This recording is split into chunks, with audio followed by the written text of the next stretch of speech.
Lagyan natin ng konting olive oil. Okay. Ilagay na natin ang ating chicken. Prito na natin ang ating chicken. Low fire lang siya. Yan. Ayan, ganito. Tanggalin na natin. Okay. Isa. Ilagay na natin yung gata. Yan. Tapos, kalahating tubig. Ayan. Then, lagyan natin ng paminta. Halo. Kumulo na, ilagay natin yung chicken. Yung chicken. Tapos, ayan.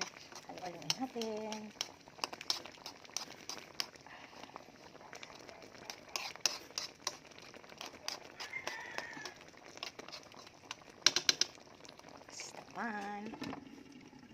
Nilagay ko na yung kinchay, hindi ko na video.